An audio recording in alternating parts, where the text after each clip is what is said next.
How do we make this clear to the audience this is going to be a different movie?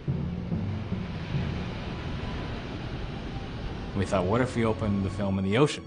The last place you'd expect to see a car. And there's a boat, and there's a car in the boat, and like, why are we here? And immediately it says right off the bat, this is not Cars, this is Cars 2. To make this sequence really believable, the effects crew, for one, had to really up their game as far as the water.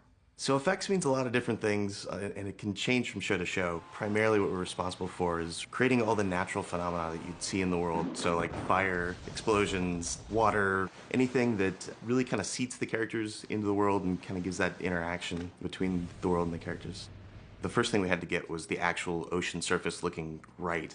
And what John really wanted was, to feel like we're in the middle of nowhere. This is no place for a car to be. We didn't want it to look like a lake or a pond or a bathtub. We'll be playing with the size of the water, the distance between the swells, how big the swells are.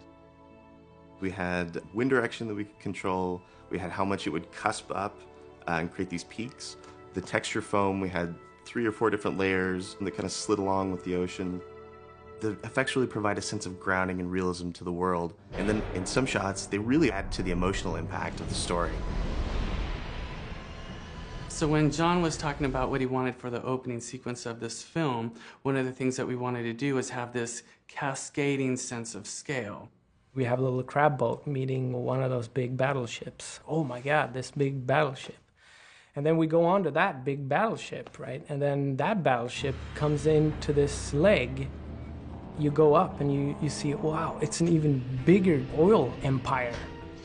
And so now you're realizing that Finn McMissile is minuscule out there in this big world. So he is up against a lot. He's way over his head. The oil derrick is a very complex mechanical set, this working machine. Nothing about it is aesthetic or habitable.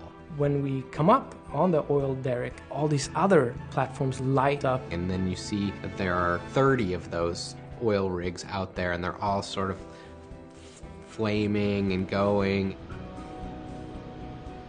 We're out in the middle of the ocean, and it's a moonless night. Sharon, what do you think? To me, it's about those flames and making those flames look as cool as we can. Maybe it's better that it's just black. Like, it has to be dark. Like, John doesn't want to see anything, but of course you have to see something. The fun thing about this movie is that there are so many really cool effects. A lot of them either cast light or cast shadow or affect the lighting in some way.